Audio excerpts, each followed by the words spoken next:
Hi, my name is Lauren and Davina, and this is a story time about creativity, generative AI, and the singularity. But before we get into it, I want to play a 90-second animation made in 1.5 days by myself and AI. Let's hit it.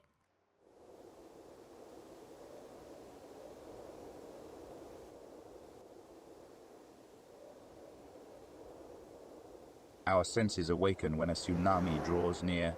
The power is great and beckons our fear.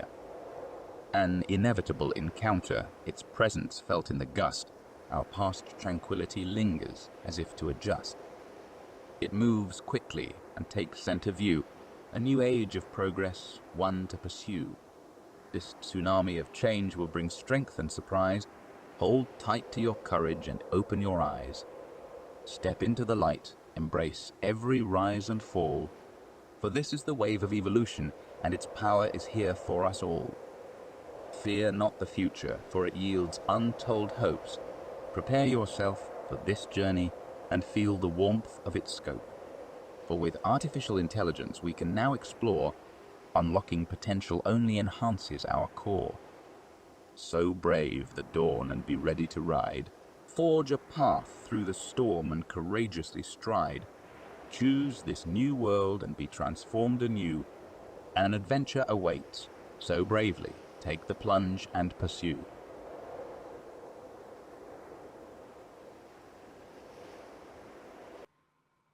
So this was made in December of 2022, and there were a few pieces of AI software that enable me to coast through the different components of character and world creation at a super fast turnaround.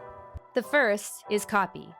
I used ChatGPT with prompts such as AI is like a tsunami and the love child of Jonathan Swift and Maya Angelou to create this spoken word. The second is character design. Using Midjourney, I prompted it to create a photorealistic picture shot on an old film stock of a great scientist from the 1930s, but with face tattoos. For modeling, I use Reallusion's Character Creator, which has a really awesome system enabling you to dial proportions to achieve your desired character's look. Next up in animation, I use Reallusion's iClone, which has an AI-powered lip-syncing animation called AccuLips built into it. For the environment, I use Unreal Engine's 5.3, which has integration with Reallusion's products. And lastly, to get the voiceover, I used Play.ht, where their VO named Oscar, who is a gritty British grandfather type, literally inspired the whole character in the project. But here's the crazy part. When I tried doing the same thing in October of 2022, there was no ChatGPT, Midjourney was still on version 4, which was still pretty amorphous, and Play.ht AI VO was, for lack of a better way of saying it, kinda crappy. In just 2 months, AI tech went from not existing to becoming creative tools which are capable of traveling beyond our wild imaginations, and very, very quickly. And this all goes without saying. Everything I tell you in the next few minutes is going to be totally irrelevant very soon. And the reason it'll be irrelevant is because today and tomorrow and the next day, there will be new tools and new tech. From here on out, expect that everything you know, everything you do will be exponentially bigger and more powerful and more knowledgeable and more capable than the thing before it by orders of magnitude. And the reason for this is because of a beautiful thing called the singularity. Now, I need to pause here. I think it's really important to talk about how we've got here and to gander upon where we go from here. In doing this, I think it'll help us form a more complete picture as to how I've been using AI and potentially how you could probably work it into your pipeline as well. And that means talking about the singularity, which is something that's very near and dear to my heart. What is the singularity? First, story time. In 1990, when I was a really little girl, a book came out. It was called The Age of Spiritual Machines, and it was written by a computer scientist named Ray Kurzweil. This book discusses the history of artificial intelligence and forecasts future developments. Now, in 1990, I'm like a kid, so I'm not the one that's reading this book. But my dad, who is this prolific artist and architect and futurist, was really getting into the work of Ray Kurzweil. Now, I loved my father. So if he was reading Kurzweil's nonfiction work on futurism, transhumanism and AI, nanotechnology and life expansion, I was right behind him. So let's get one thing straight. Kurzweil is not just a computer scientist or inventor, He's a straight baddie. This guy invents a reading machine so that blind people can hear a computer read back words to them. And how did he do this? Well, he had to create a new technology called text-to-speech. Sound familiar? Pretty much Kurzweil is the grandfather of Alexa and Siri. So you get it, straight legend. Anywho, in 2005, he comes out with a book called The Singularity is Near. He borrowed the term the singularity from a science fiction writer named Vernor Vinge. The term singularity means a black hole, and it's meant to imply the event of a horizon of a black hole beyond which we cannot see or predict. But here's the catch. Kurzweil is not a science fiction writer. He's a straight-up computer scientist, so his reimagining of Vinge's ideas are actually grounded in reality, our reality. Kurzweil describes his law of accelerating returns, which predicts an exponential increase in technologies like computers, genetics, nanotechnology, robotics, and artificial intelligence. Once the singularity has been reached, Kurzweil says the machine intelligence will be infinitely more powerful than all intelligence combined. Afterwards, he predicts that intelligence will radiate outward from the planet until it saturates the universe. This singularity is also a point at which machine's intelligence and human intelligence would merge. His words were, "I set the date for the singularity, representing a profound and disruptive transformation in human capability as 2045. And this is all really crazy because I think for most of us, we thought the future would look like, robots first, and then maybe artificial general intelligence would sort of like make its way into our lives. Like, we all thought it was gonna be like Data from Star Trek or Robbie the Robot or HAL.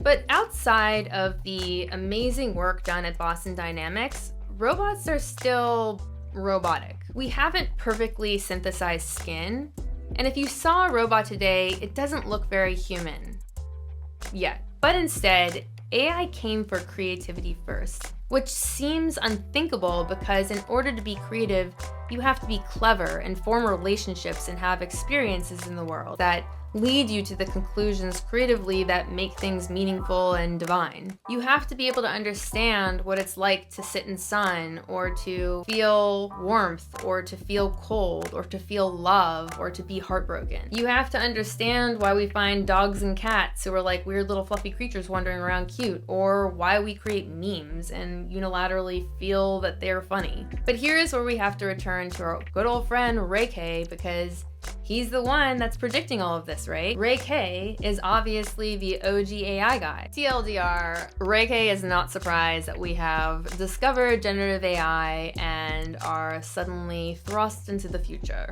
After all, him and his homies have been doing this for decades. His only real revision is that 2045 seems a little too far off in the future. But here's something that's very surprising to them, very interesting to them, but scary as hell for the rest of us. Let's say we have a metaphorical black box. Let's say you feed it all the data from Wikipedia, social media, and the internet. Of course, you'd expect the output to be really awesome. But what's sort of spooky is that once all this data goes into the black box and comes back out after having been processed by like code magic, the scientists, they don't really know what's going on inside this black box. Let's use creativity as an example with programs such as Midjourney, DALL-E, Stable Diffusion, ChatGPT. Not only can it represent the visualness of the input, the output has taste. Like, taste can be learned, sure. And that makes sense because the LLMs, or large language training models, have been trained on like essentially all of humanity's tastes. So like, duh, of course it has taste. It's being trained on things we like for like centuries and centuries. It knows that we like well-lit photography or memes. All of this is somewhat unremarkable because it's been trained on like the collective experience of humanity. But what the scientists and the linguists and everybody who's touched these large language training models or LLMs and the AI don't understand is, why is it so good? We know what it's doing, we know how it's getting to the conclusions it's getting to, but we don't understand why it's so good. Never fear. I know this sounds all very doom and gloom. I know it sounds very 2001 Space Odyssey, and quite frankly, my dear, it should, but it's also the most exciting thing ever. Anyway, all of this is kind of coming to a head because we're clearly hitting the part of the Ray Kurzweil curve that is going straight the fuck up, which is why everything I've said up until now will be obsolete in the next 5 days or 5 minutes. Is it scary? Yes. Is it gonna solve cancer and childhood leukemia? Yeah. Will it replace people and create massive swaths of unemployment that will potentially destroy humanity? But let's look back at history to see how humanity has handled grand movements and innovation. The Industrial Revolution was really problematic in some ways for humanity. It put a lot of people out of work. But this wasn't like you lost a job you loved. These jobs were horrible. They required humans, fleshy humans, to be in factories with nauseous chemicals and dangerous machinery. But as we humans do, we evolved and we found better, more safe, more innovative ways to use our complex brain machines. What I'm saying is, this is the next step for us. Like, we can all agree that typing at this point is pretty lame. Sitting in front of these computers, although we're safer, does not make use of our physical bodies. And it's going to be a renaissance. Like, we should be excited for everything. We may very well likely be a part of humanity that is the final piece. We're sort of in that weird, awkward teenage phase. There is going to be likely a massive war on chips so that every country on the planet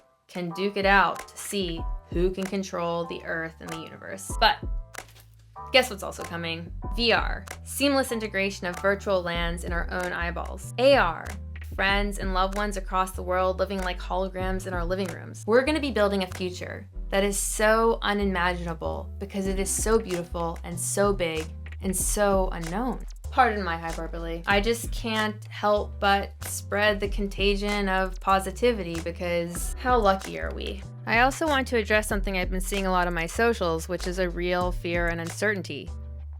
Illustrators and concept artists are feeling a sense of utter hopelessness. But this is just temporary, because once everything is settled, we'll find ourselves much like painters found themselves when photography was invented. Photography, after all, inspired new artistic movements. Drawing and painting and conceptual thinking and critical thought, these are invaluable pieces of the human experience. New and awesome creative opportunities you can't imagine will spring from what feels like a dystopian world. Instead of being a cog in the machine, you will be the machine.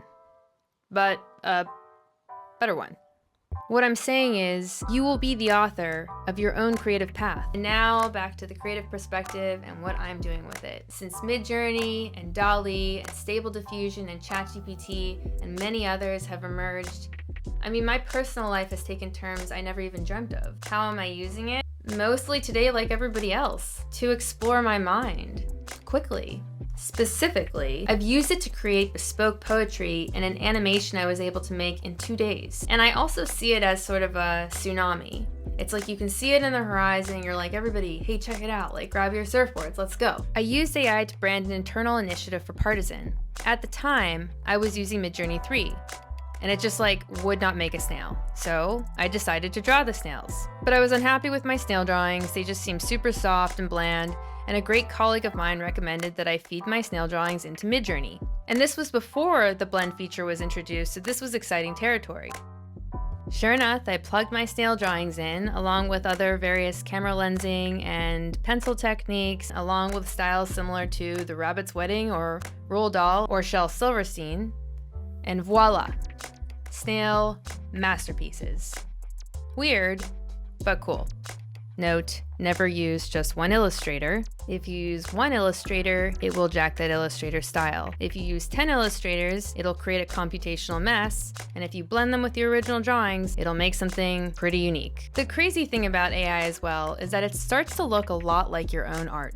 The second thing I did with it was something I never thought I'd ever think about doing, ever. I am like a straight artist. I went to RISD and happened to fall into this world of advertising and animation, and I love it because I love finding purposeful, meaningful ways to apply art, design, and craft. But I had some really great clients come to me and ask me if I could work with them and requested that I send them a contract, and I don't know how to write a contract. I can barely even file taxes. So I worked with ChatGPT, and of course it built me an extremely professional contract. It's a secure way to establish expectations and boundaries. Now, I'm not saying that this is anything to replace lawyers. Of course you need legal counsel if you're doing anything that requires more things. The other thing I asked it to help me do was to define a clear pay scale.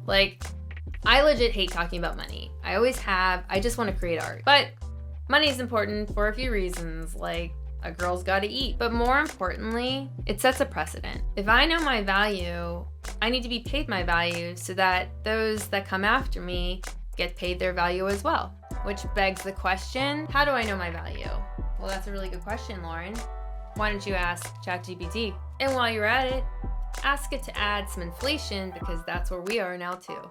It's total transparency. You can literally show your client the process. This is so odd for someone that's creative, that's just never touched a budget in their lives. It offered an idea that I had never thought about to offer to my clients, which was to create 3 tiers, a low tier, a mid tier, and a high tier. From there, I was able to ask it to specify what each of these tiers sort of meant for the client, even to the point of specifying how many revisions they get per tier. It will help us to clarify expectations and get on the same page so that collaborating is less about this weird money burden and more about this exciting creative process. It's this fear that artists always have that we get to do what we love, so we shouldn't be paid more than that because we're already doing something we love. But really, it's all about value creation, and ChatGPT helps remind us that that's basically all it is. And more importantly, what it really enabled me to do was start my own studio. And I don't mean start my own studio in the sense that I want to compete with other studios. I mean, I was making so much work, I had no place to put it. Even though my family are all architects and artists and business people, I never really felt like I had the right to do this because I was never an expert in the area of money. But what I really want to do is be able to hire like minds to work with me. In this way, we just get to collaborate in this extremely transparent, equal playing field. The AI has helped me create new aesthetics that I think are really wonderful springboards to innovate on new design. It also helped me create the design for the character I needed to build for the 2-day turnaround of the AI poetry character spot. But you love the creative process, Lauren. Sure, I love it when I get to oil paint or make weird looking characters on my own, but do I love the tedium of revisions or design requests I strongly disagree with or animating frame by frame?